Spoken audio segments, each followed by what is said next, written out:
Puji Tuhan, shalom saudaraku. Kembali kita berjumpa di dalam Misbah Doa. Kita persiapkan hati kita untuk berjumpa dengan Tuhan dalam hadiratnya. Ada jalan keluar yang Tuhan persiapkan, ada janji-janji Tuhan. Biar malam hari ini setiap kita semua merasakan lawatan Tuhan. Terima kasih Bapa. Kami rindu Engkau hadir di tengah-tengah kami. Kami rindu Engkau nyatakan kehendak-Mu bagi kami. Sebab kami sangat menanti-nantikan Engkau. Terima kasih ya Bapa. Biar Engkau ditinggikan di tengah-tengah mesbah ini. Di dalam nama Yesus kami bawa syukur kami. Haleluya. Yes Lord.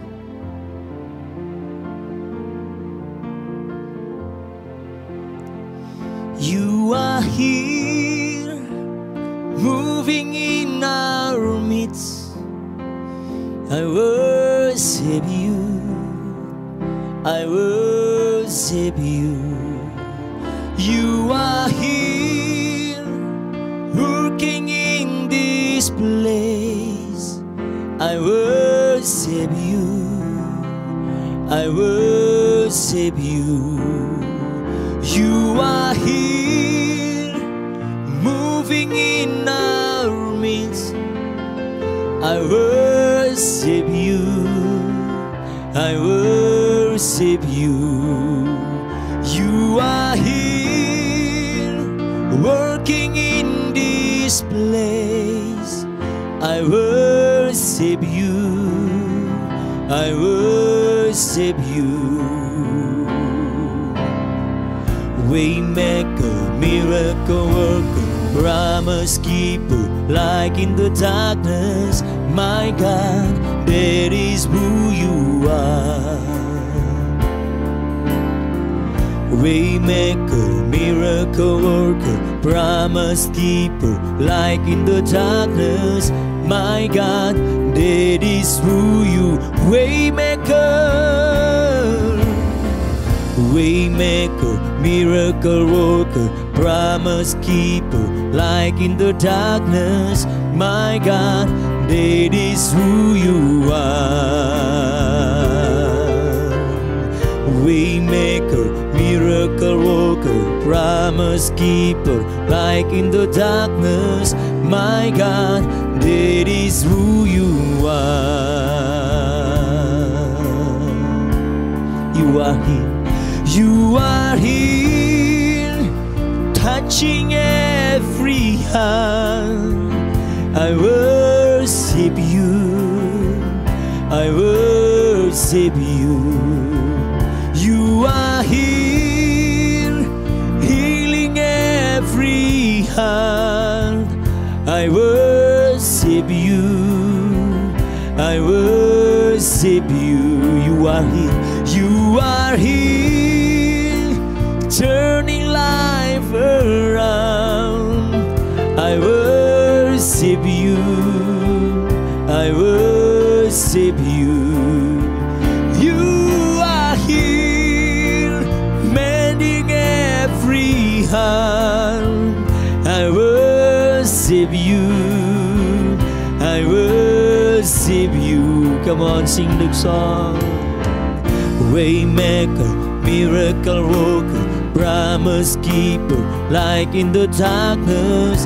My God, that is who you are. Waymaker, miracle worker, promise keeper, like in the darkness. My God, that is who you.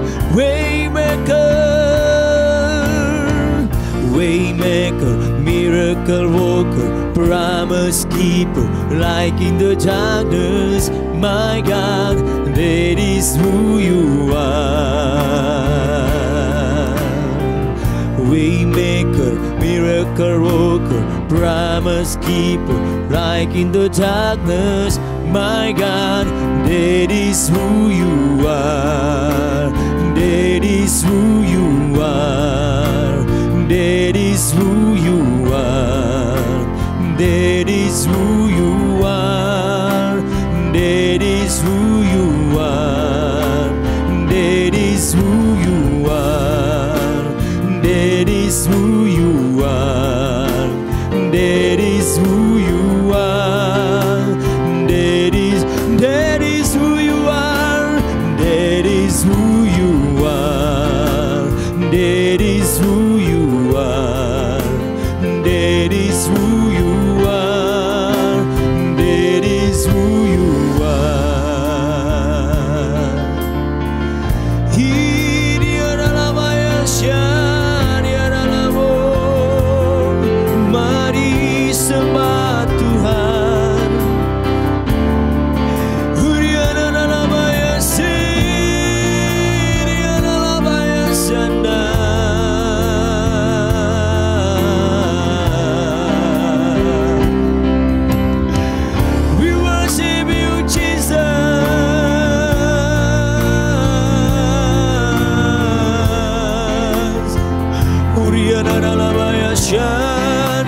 Kau hadir di sini ya Tuhan, Kau hadir atas umat-Mu, Kau hadir atas umat-Mu,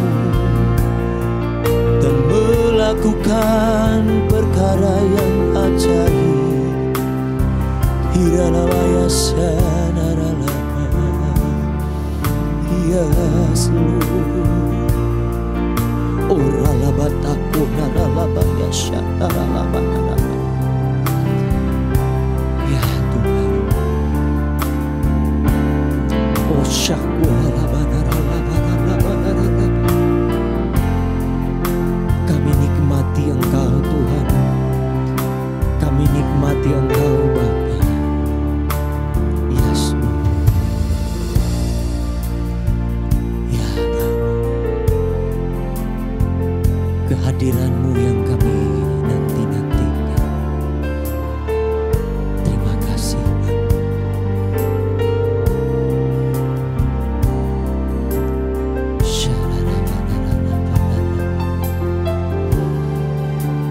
terima kasih Bapa.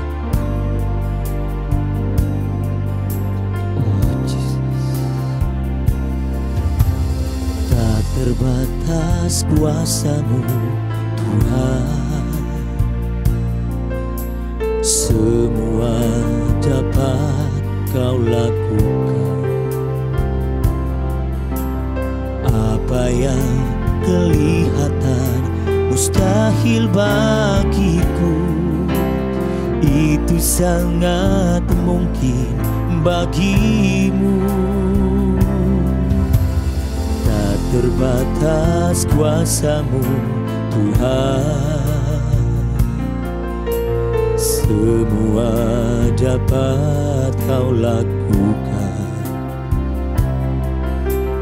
Apa yang kelihatan mustahil bagiku, itu sangat mungkin bagimu.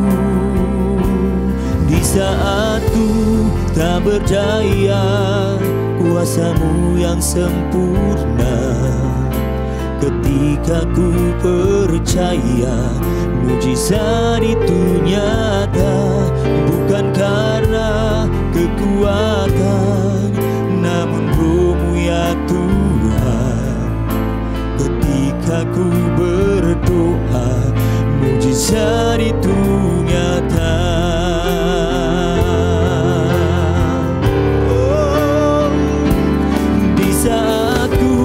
Tak berdaya, kuasa-Mu yang sempurna. Ketika ku percaya mujizat itu nyata, bukan karena kekuatan, namun Roh-Mu ya Tuhan. Ketika ku berdoa, mujizat itu nyata. Mari angkat imanmu, angkat tanganmu, nyatakan pujian ini sama-sama. Di saat ku tak berdaya, kuasa-Mu yang sempurna. Ketika ku percaya mujizat itu nyata, bukan karena kekuatan, namun Roh-Mu ya Tuhan. Ketika ku berdoa, mujizat itu, mari biar musik saja nyanyikan pujian ini. Saudara bisa mengangkat tangan. Ketika saudara merasa sakit yang terbaring, bisa engkau berdoa malam hari ini. Nyatakan pujian ini bahwa Tuhan sanggup melakukan mujizat. Tak ada yang tak mungkin bagi Tuhan. Saya berdoa malam hari ini kuasa pujian terjadi atas hidupmu. Engkau yang terbaring Tuhan pasti sembuhkan. Engkau yang lemah pasti Tuhan kuatkan. Di dalam nama Yesus, mari sama-sama kita angkat pujian ini saudaraku.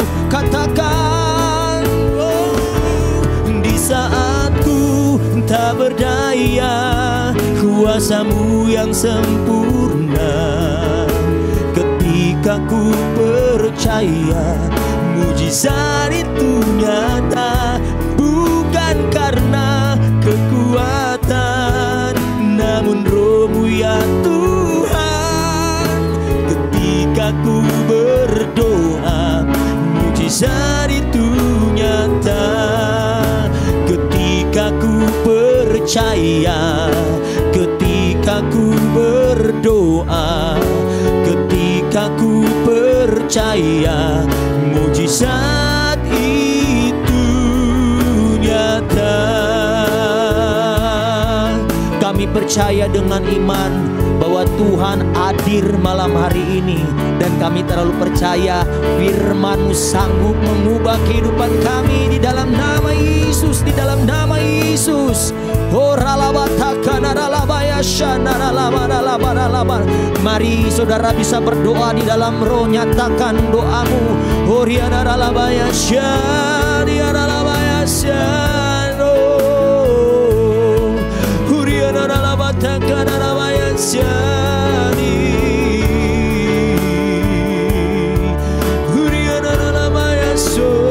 Bersyukurlah malam hari ini. Katakan, terima kasih Tuhan, Kau hadir bagi kami.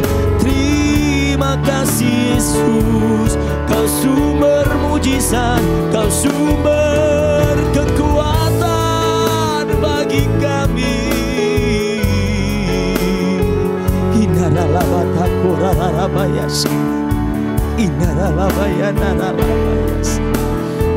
Terima kasih Bapa. Saat hari ini kami siap mendengar firman. Urapi setiap umat-Mu agar kami mendapat hikmat dan menjadi rema dalam hidup kami. Di dalam nama Yesus kami siap mendengar firman. Yang percaya sama-sama katakan amin.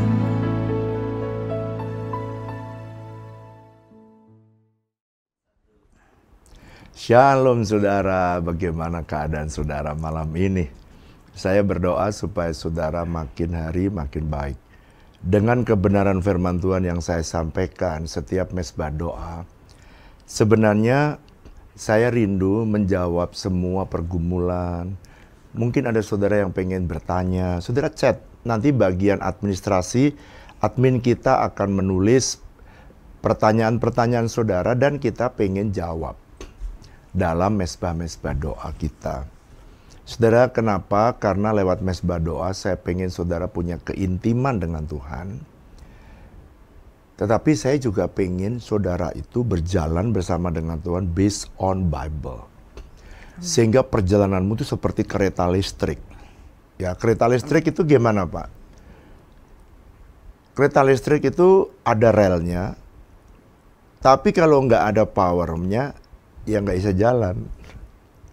Tapi kalau power tok, saudara diurapi, saudara penuh Roh Kudus, tapi Anda tidak berjalan dalam koridor kebenaran firman Tuhan, maka apa yang terjadi? Yang terjadi, keretanya itu lari dari rel dan banyak yang jatuh. Itu sebabnya mesti kekristenan itu mesti balance. Ya, hidup dalam pengalaman supranatural dengan Tuhan, tetapi kuat di dalam pengajaran firman. Ya, perkasa di dalam pengurapan roh, tapi juga kuat di dalam kebenaran firman. Dan itu yang saya pengen saudara dapat di setiap kali mesbah kita. Nah, oleh karena itu, saya pengen membawa saudara mengenal Tuhan lebih dalam, melalui firman-Nya, dan melalui pujian penyembahan saudara dipping bersama-sama dengan Tuhan lebih dalam menikmati Tuhan. Nah, sekarang pada malam ini saya rindu supaya saudara kita merenungkan apa sih yang sebenarnya Tuhan kehendaki. Silakan Ibu Flora membaca Matius pasal 28 ayat 18 sampai ayat 20. Apa sih sebenarnya yang Tuhan inginkan? Matius 28 ayat yang ke-18 sampai dengan yang ke-20. Yesus mendekati mereka dan berkata, "Kepadaku telah diberikan segala kuasa di sorga dan di bumi. Karena itu pergilah, jadikanlah semua bangsa muridku, dan baptislah mereka dalam nama Bapa dan Anak dan Roh Kudus. Dan ajarlah mereka melakukan segala sesuatu yang telah kuperintahkan kepadamu. Dan ketahuilah, aku menyertai kamu senantiasa sampai kepada akhir zaman." Ya. Kenapa Tuhan Yesus mendasari perintah ini dengan dia berkata, "Kepadaku segala kuasa di sorga dan di bumi diserahkan kepadaku"? Pak, kenapa sih Yesus mendasari itu sebelum dia memerintah jadikanlah semua bangsa muridku? Dia berkata semua kuasa di sorga dan di bumi ditaruh kepada Yesus. Supaya saudara dan saya ini nggak gamang. Saudara dan saya ini firm, kuat, perkasa. Melakukannya dengan pasti, ada garansi. Itu sebabnya Yesus berkata, segala kuasa telah diberikan kepadaku. Baik kuasa di sorga dan kuasa di bumi. Jadi, malam ini kita mau belajar sebenarnya kualitas model apa sih yang Tuhan kehendaki untuk kita. Kita diselamatkan oleh karena kita percaya kepada Tuhan Yesus. Good. Tetapi itu baru tahap 1. Ada tahap berikutnya yang Tuhan ingin. Setelah saudara diselamatkan, Tuhan ingin supaya semua saudara menjadi apa? Murid. Nah, setelah saudara menjadi murid, tahap berikutnya adalah yang ketiga, saudara diminta Tuhan memberitakan Injil supaya saudara bisa memenangkan dan bisa membawa orang mengenal Tuhan Yesus. Dan itulah yang disebut dengan memuridkan.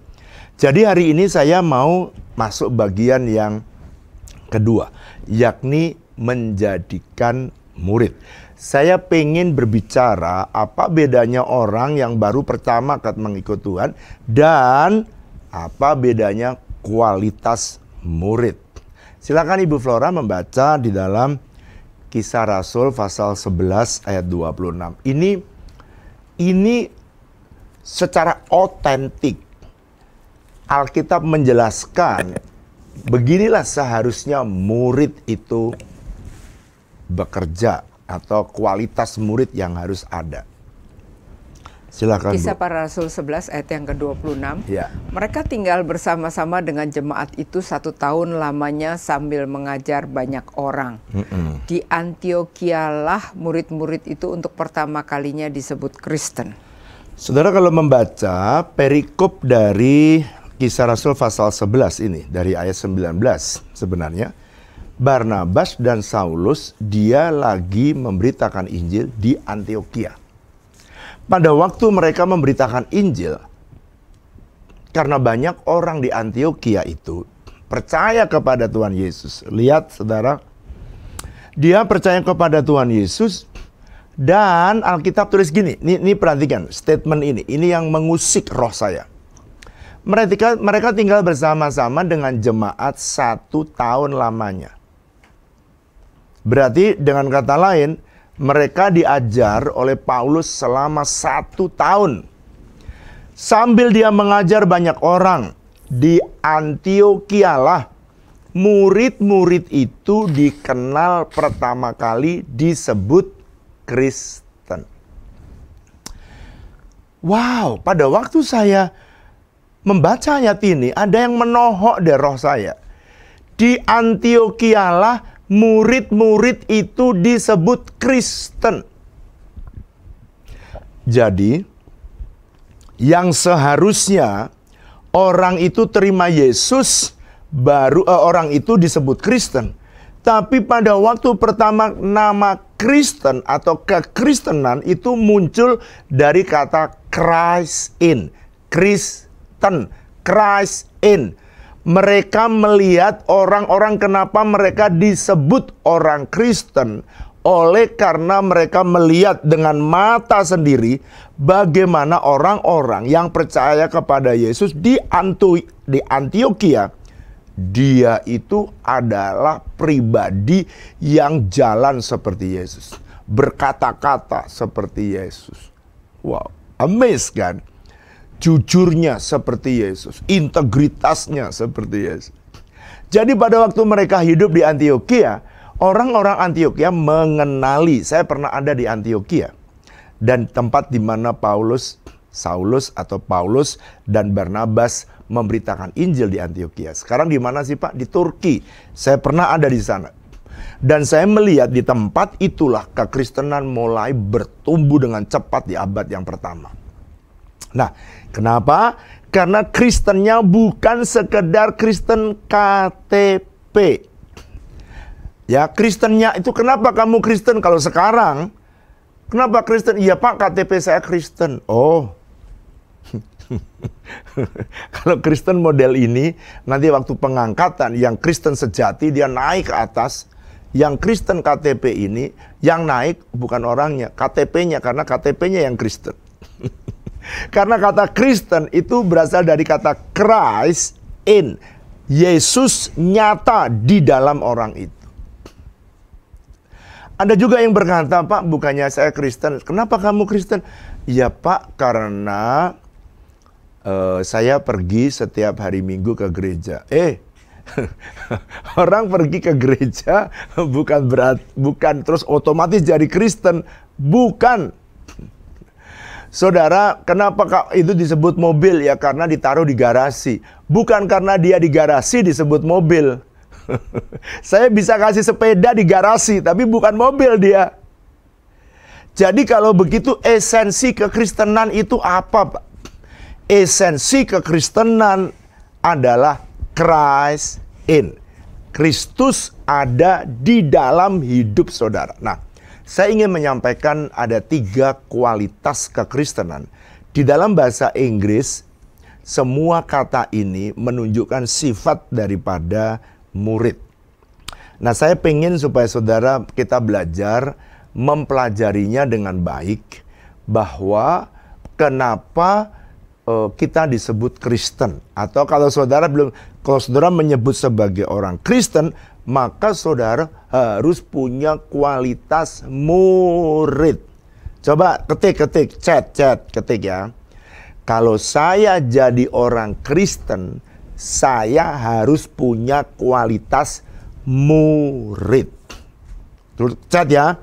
Kalau saya jadi orang Kristen, saya harus punya kualitas murid. Karena pada waktu Kisah Rasul 11 ayat 26, mereka disebut Kristen karena kualitasnya murid. Jadi mereka jadi murid dulu, baru orang lain mengenali dia sebagai Kristen. Nah, saya berdoa, kualitas model apa Pak? Kualitas model murid apa yang Tuhan ingin? Ini terjadi dalam hidup saudara. Saya berdoa ini bisa menolong saudara dan memberkati saudara. Yang pertama, murid itu bahasa Inggrisnya, murid itu arti yang pertama adalah the follower of. Kalau dulu disebut Bung Karno pernah berkata begini, kasih saya 1 orang pemuda, 10 orang pemuda, dan saya akan latih, dia akan menggoncang dunia. Dan orang-orang itu yang mengikuti filosofi Bung Karno, emang Bung Karno orang hebat. Sehingga dia punya murid sampai hari ini. Muridnya Bung Karno ada di PDIP Perjuangan. Bahkan Pak Jokowi meneruskan perjuangan dari Bung Karno. Dan nanti orang-orang calon PDIP disebut mereka akan meneruskan perjuangan Bung Karno. Kenapa mereka disebut the follower of Bung Karno? Karena mereka jadi muridnya Bung Karno. Dia mengikuti cara hidupnya Bung Karno, filosofi Bung Karno. Sekarang, kalau begitu, kalau saudara disebut murid, Maka saudara nomor satu harus mempunyai karakteristik ini. The follower of Christ. Menjadi pengikut Yesus. Ini ada satu doa ya. Doa untuk saudara dan saya menjadi murid. Ku mau sepertimu Yesus, disempurnakan selalu dalam segenap jalanku, memuliakan nama. Sambil angkat tangan, katakan, ku mau sepertimu. Ini doa kami Tuhan. Biar kami mau dibentuk, kami jalan berpikir sama seperti Yesus. Dalam segenap jalanku, memuliakan namamu. Pak, apakah ada di dalam Alkitab yang menyatakan dan yang meminta kita, yang memaksa kita, mengharuskan kita untuk hidup kita sama seperti Yesus, mengikuti cara hidup Yesus? Ada, coba baca 1 Yohanes pasal 2. Nanti Bu Flora akan membaca 1 Yohanes pasal 2 ayat ke-6. 1 Yohanes pasal yang kedua ayat yang ke-6 berkata, barang siapa mengatakan bahwa ia ada di dalam Dia, ia wajib hidup sama seperti Kristus telah hidup. Nih, barang siapa mengatakan bahwa ia di dalam Dia, maksudnya kalau kamu merasa bahwa kamu percaya Yesus, artinya kamu Kristen. Kalau kamu menjadi orang Kristen, maka kamu wajib, kudu, must be, hidup sama seperti Yesus. Itu sebabnya nomor satu, arti Kristen yang pertama, atau arti murid yang kualitasnya Kristen. Murid itu yang pertama adalah the follower of Christ. Jadi gimana, kenapa mereka di Antioquia mereka dikenali sebagai orang Kristen? Karena ketika orang-orang itu diajak korupsi, mereka berkata, enggak, no. Pada waktu mereka diajak kompromi, mereka bilang, enggak. Waktu mereka diajak berbuat dosa, mereka menyendiri. Sekarang, kalau anak-anak muda sekarang, kira-kira bagaimana ya dikenali sebagai orang Kristen? Orang akan, wah ini kamu Kristen. Kalau temenmu ngerokok, yang lain ngerokok semua, saudara berani bilang gini, aku berani tampil beda. Dare to be different. Berani tampil beda. Sebagai apa? Pengikut Yesus. The follower of Christ. Gimana Pak? Kalau saya anak muda. Orang muda pada ngerokok, semua ngerokok, saudara bilang, no. Tubuhku adalah bait Roh Kudus, bait Allah. Saya harus jaga. Terus, kalau temennya pada free sex, orang-orang lain pada free sex, maka anak muda berkata, no, yang lain boleh free sex, aku enggak. Saya masih ingat pada waktu saya ada bekerja pertama kali. Umur saya kira-kira berapa ya? 63 dan saya lulus tahun 85. Berarti Bu, berapa Bu? 22 ya Bu. Umur saya 22 saya kerja.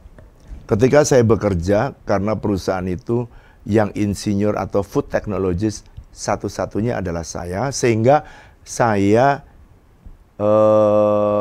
satu-satunya food technologist yang ada di perusahaan itu. Sehingga semua pertanyaan tentang pangan bertanya ke saya. So they are respect. Mereka semua respect dengan saya. Satu hari waktu istirahat, saya ada di lantai 2, mereka ada di sebagian kalau istirahat mereka ngumpul di lantai 1. Ketika mereka ngumpul di lantai 1, saya lihat mereka ketawa ger gitu. Dan saya ingin ikut.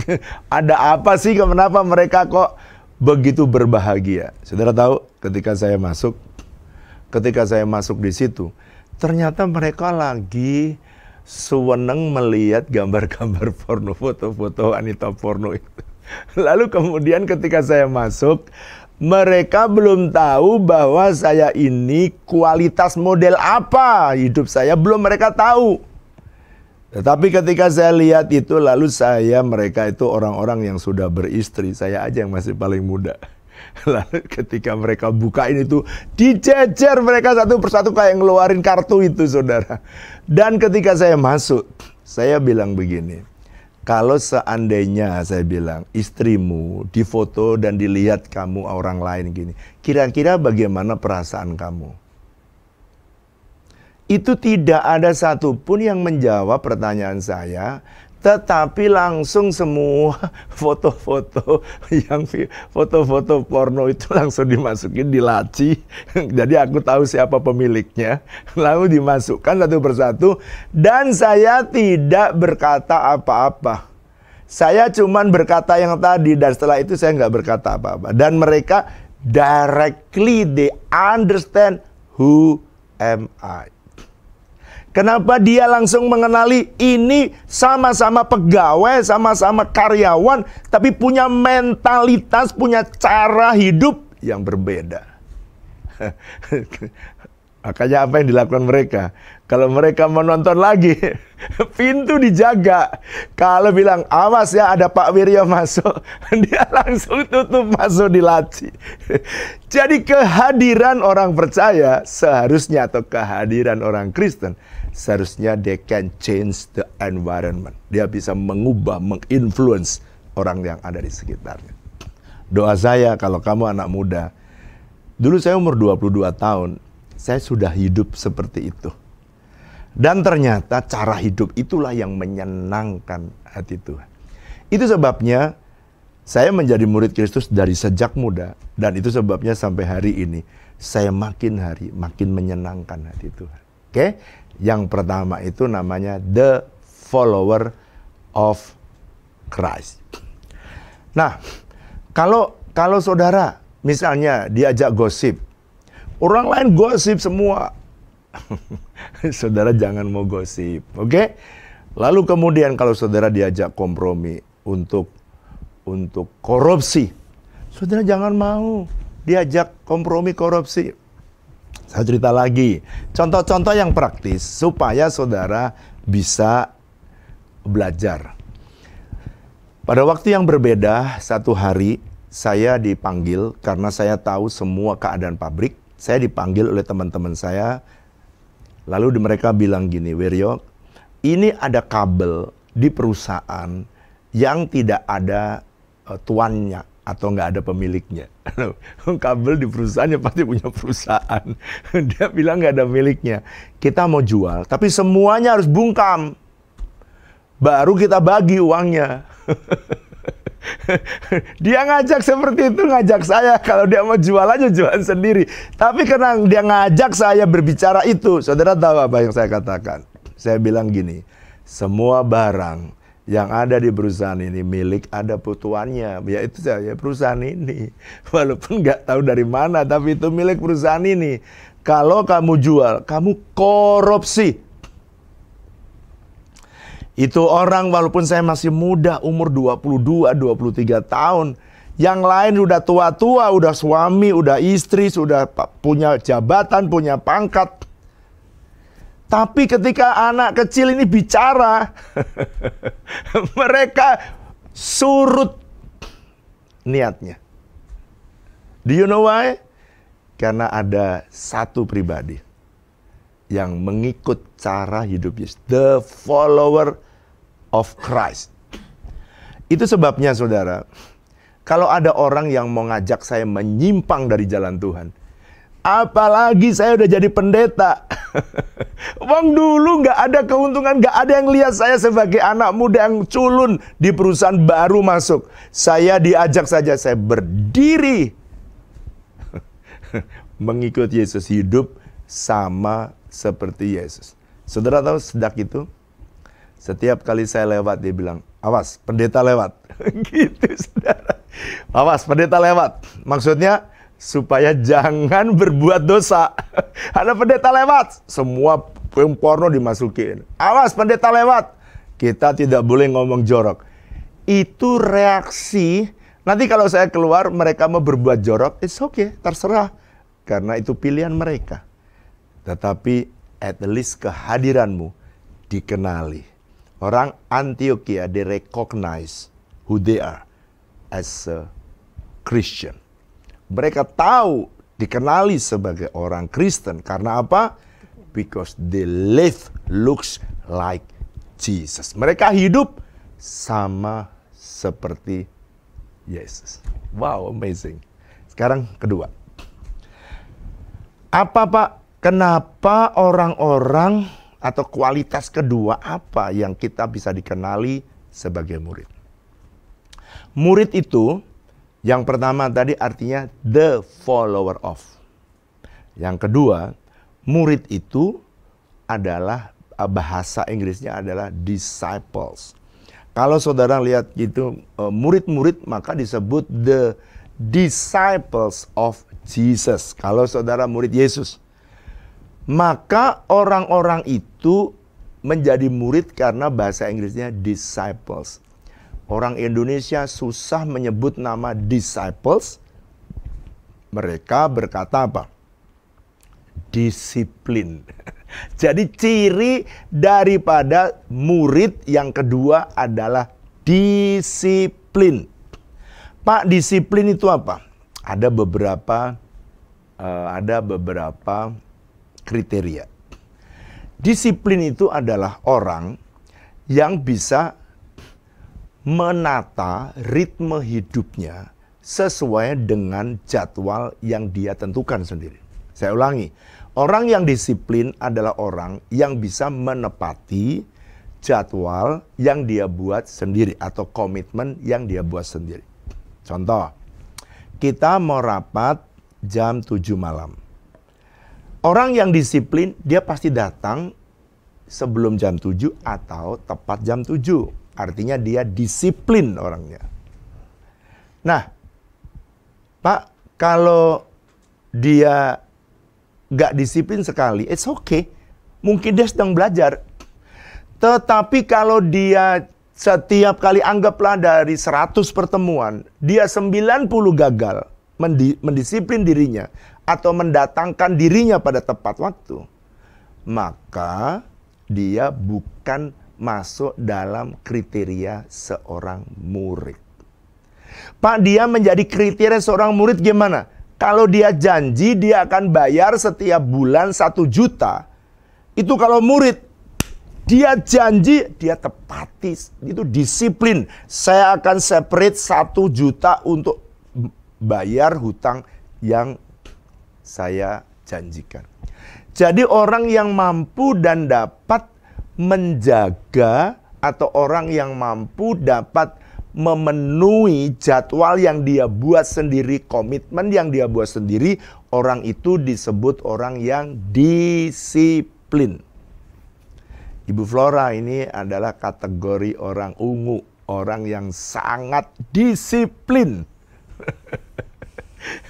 Jangan coba-coba Ibu Flora kalau udah punya budget, jangan coba-coba keluar dari budget. Nah, itu Bu Flora itu. Dia kalau mau mengeluarkan budget, mau keluar dari budget, dia selalu tanya. Padahal sebenarnya duitnya ada di tangan dia. Saya mau tanya, kenapa sih Bu keluar budget dikit, fleksibel dikit itu kenapa sih Ibu? Nggak apa-apa sih Pak kalau mau fleksibel, asal jelas. Asal jelas. Fleksibel. Nanti saya akan bahas yang kedua. Pada pengertian yang lain, ada orang yang legalistik. Ibu Flora adalah tipikal orang yang disiplin, tapi tidak legalistik. Nanti kita belajar apa bedanya orang yang legalistik. Pada waktu orang disiplin tuh gini, kalau dia bisa dalam koridornya, dia akan taati koridor itu. Tetapi kalau tiba-tiba di tengah jalan ada interupsi yang datang dari Tuhan, maka apa yang dilakukan? Yang dilakukan kita belajar fleksibel. Jadi kalau saudara saudara, orang disiplin itu orang yang tepat waktu. Orang yang kalau bayar tepat bayar utangnya. Orang yang kalau janji belajar memenuhi.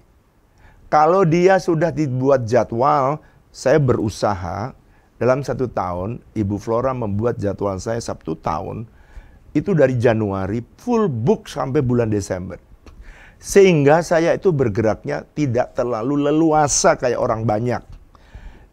Karena apa? Ya karena udah dijadwal. Itu sebabnya saya begitu ada waktu sedikit, saya bilang saya mau masuk Kersel, saya mau pergi ke Kersel, ya supaya saya bisa bertumbuh, melihat pertumbuhan, dan bisa melihat bagaimana jemaat bertumbuh di dalam kelompok sel, dan menumbuhkan mereka. Saya ikut bersama-sama dengan jemaat. Nah, Pak, kenapa murid harus punya kedisiplinan? Kalau murid tidak punya kedisiplinan, maka dia mudah bukan disiplin, tapi diselipin. Kalau Anda tidak atur dirimu dengan waktu, dengan schedule yang tepat dan baik, maka setan akan menyelipkan agenda-agenda yang merusak, mendistract kau punya destiny. Saya biasa, setiap hari saya punya goal, saya punya target yang harus saya selesaikan. So that's why there is no power can distract my destiny. Kalau Anda mau jadi murid, saudara mesti fokus kepada apa yang sudah kau tetapkan menjadi tujuan dalam hidup saudara. Sehingga waktumu makin efisien, hasilnya makin banyak, setan tidak bisa mendistract kita. Jadi, Pak, apalagi dalam konteks murid sebagai disciple atau menunjukkan disiplin. Salah satu ciri kalau seorang itu adalah murid, dia wajib dan dia harus disiplin membaca firman Tuhan setiap hari. Dia harus disiplin berdoa setiap hari. Pak, kenapa itu harus dilakukan? Kedisiplinan, ini statement saya. Kedisiplinan adalah syarat mutlak saudara bisa menjadi murid Kristus. Pertumbuhan rohani bisa nampak kelihatan orang yang disiplin rohaninya. Disiplin dalam bekerja, disiplin membaca firman, disiplin berdoa. Orang yang punya disiplin dalam hidupnya, itu pertumbuhan rohaninya nampak. Berkat Tuhan dalam hidup dia juga nampak. Karena dia bisa disiplin hidupnya, ngatur uangnya disiplin, Tuhan mempercayakan berkat yang lebih banyak. Believe me, saya udah jalan dengan Tuhan 40 tahun. Dan saya melihat orang-orang yang mendisiplin dirinya, maka dia akan indah tepat pada waktunya. Saya mengajar bersama dengan Ibu Flora kepada anak saya, Yunike dan Samuel. Saya bilang gini, kalau kamu dulu ya, papa berangkat dari minus, kalau kamu bukan dari minus. Jadi kamu harus belajar disiplinnya mama, disiplinnya papa pada waktu muda.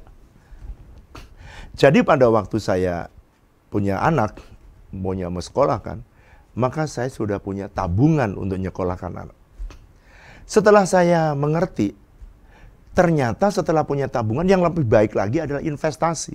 Setelah waktu saya investasi, membeli apartemen 1. Saudara boleh investasi apa saja, tapi ini yang saya disuruh Tuhan. Saya beli apartemen 1. Pada waktu itu Ike usia sekolah SMA kelas 2. Begitu dia masuk mahasiswa, apartemen itu sudah menghasilkan uang.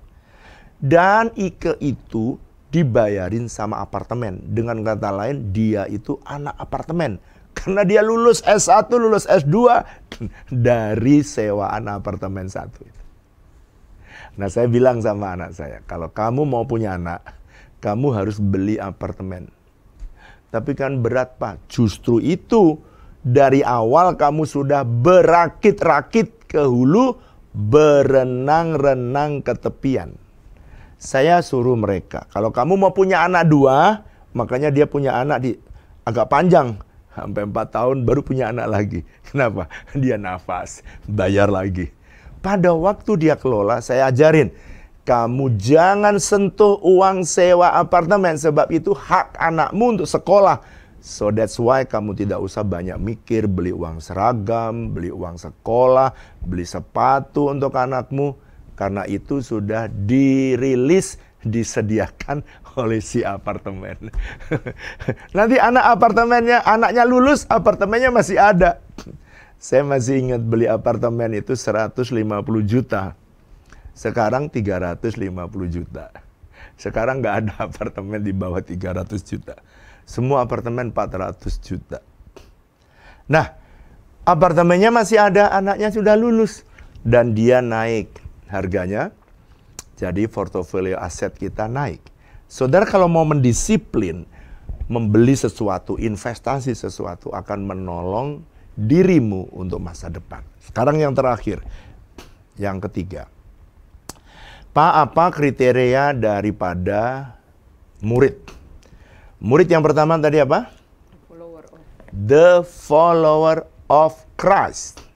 Sekarang yang kedua, apa artinya murid yang kedua? Disiplin. Dia harus disiplin, karena dari kata murid, disciples. Yang ketiga, arti murid itu dalam bahasa Inggrisnya student. Student, atau dalam bahasa Yunaninya mathetes. Student atau mathetes itu artinya the continuous learner. Orang yang mau terus-menerus apa? Belajar. Jadi kalau saudara murid, salah satu cirinya apa saudara? Mau belajar. Terus, loh Pak, saya udah selesai kuliah. Kuliah itu belajar formal. Saudara harus terus belajar. Walaupun saudara sudah lulus, hidup ini ada sekolahnya. Pak, kenapa saya perlu belajar terus? Kenapa saya harus menjadi the continuous learner? Why?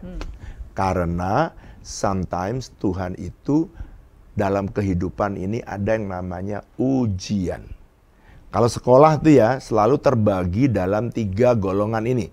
Masa belajar, oke, pertama. Kedua, ada masa ujian. Ketiga, ada masa apa saudara? Holiday atau liburan. Ingat-ingat ya, dalam masa sekolah, sebab saya akan bicara murid sebagai the continuous learner. Ada masa apa saudara? Continuous learner. Ada masa belajar. Yang kedua ada masa apa? Ujian. Yang ketiga ada masa holiday. Sekarang, mana masa yang paling banyak? Waktunya ngambil paling banyak, masa mana? Dari 3 ini. Coba saudara chat, masa mana yang paling banyak? Saya tungguin ya. Masa mana? Belajar, ujian, holiday, liburan. Mana yang paling banyak waktu? Nah, masa belajar. Jadi masa belajar adalah masa terpanjang. Oleh karena itu dalam kehidupan ini, kalau orang tidak mau belajar, dia pasti kurang ajar. Kurang pengajaran. Jadinya dia kurang ajar. Kenapa? Karena dia nggak mau belajar. Sepanjang hidup ini, life, hidup saudara, sepanjang hidup saudara ini, saudara harus mempunyai masa yang terpanjang adalah belajar. Yang kedua, holiday. Ketiga, ujian. Ujian adalah masa yang singkat, tapi menyakitkan. Nah, supaya saudara itu selalu menang dalam setiap ujian, saudara harus mau belajar. Nah, sekarang kalau di gereja kita, di WTC, saya sediakan saudara tempat untuk belajar. Supaya saudara bisa menang atas semua persoalan. TC 01. Makanya saya bangun namanya Transformation Class. TC 01 itu belajar ya informal, nggak ada titelnya. Tapi sekolah kehidupan is really powerful. Bebas dari kecewa, sakit hati, kepahitan, dendam, terbebas dari ikatan setan. Semuanya itu Anda bisa lepas di mana? TC 01. Kadang-kadang ada orang kepahitan sama bapaknya, kepahitan sama ibunya, terikat dengan setan, belum dibaptis Roh Kudus. Nah, mau belajar Alkitab nggak ngerti, semua dipelajari di dalam TC01. Lalu TC02 belajar, ada orang yang nggak bisa ngatur duit, gimana supaya breakthrough keuangannya. Belajar di TC02. Mau Pak, saya pengen memenangkan jiwa, tapi nggak ngerti caranya. TC03. Pak, saya pengen bangun ministry, saya pengen tahu cara panggilan. Aku pengen tahu ngerti panggilan dalam hidupku. TC04. Pak, bagaimana bangun ministry? TC04. Pak, bagaimana saya bisa jadi pemimpin? Leadership. Bagaimana saya belajar leadership lebih baik? Saya menjadi pemimpin di kelompok sel, belajar di TC05. Pak, saya pengen doa saya makin bagus, pujian penyembahan saya dimensinya makin dalam. Saya pengen intim dengan Tuhan, TC06. Sekarang lagi berjalan nih, 01, 02, 06. Dan BPN. Ada sekolah juga untuk orang yang mau menikah. Supaya apa? Supaya jadi bapak dan ibu yang baik. Sekarang yang 7 adalah family transformation. Jadi kalau pengen bangun keluarga yang indah, belajar TC07. Sekarang sedang mendaftar, bulan September udah mulai jalan lagi. Saya berdoa supaya saudara bisa mendapatkan pengajaran-pengajaran, karena murid itu tidak boleh berhenti belajar. Amen. Kalau kamu berhenti belajar, kamu rugi, karena masa belajar harus menempati tempat yang paling panjang dalam skala hidup saudara. Oke, School of Life atau sekolah kehidupan juga sama punya waktu belajar, waktu ujian, dan waktu holiday. Waktu belajar saudara harus gunakan. Walaupun saya sudah menggembalakan, tapi saya tetap belajar. S2 saya ngambil teologi. Kenapa? Belajar supaya tidak menyesatkan jemaat. Sampai saya ambil doktoral, kelas doktor. Supaya apa? Supaya saya tidak menyesatkan jemaat. Walaupun saya sekolah teologi sampai atas, tapi saya tidak mau jadi orang yang complicated. Bikin firman yang sederhana, supaya bisa dimengerti oleh jemaat. Saya berdoa, kebenaran yang akan menolong saudara. Dan saya minta supaya saudara pikirkan dengan benar. Apakah aku sudah jadi murid? Saudara pikirkan, apakah aku sudah jadi murid? Mari kita nyanyikan lagu Bagaikan Bejana yang siap dibentuk. Kita nyanyikan dan kita berkata, Tuhan, Bagaikan bejana siap dibentuk, demikian hidupku di tanganmu, dengan urapan kuasa rohmu, ku dibaharui selalu. Jadikan ku alat dalam rumahmu. Inilah hidup, Inilah umatmu. Mari angkat tanganmu. bentuklah Minta sama Tuhan supaya dibentuk oleh Tuhan. kehendakmu, Pakailah sesuai rencanamu. Ku mau seperti Yesus, mau sepertimu Yesus. Disempurnakan selalu dalam segenap jalanku, memuliakan namamu. Ibu Flora akan berdoa. Mari angkat tanganmu. Katakan, ku mau seperti Yesus. Ku mau sepertimu Yesus.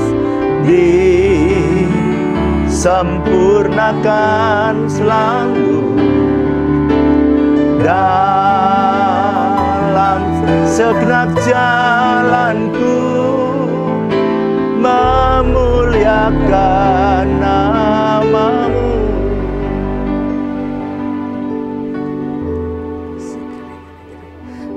Mari mari kita berdoa bersama-sama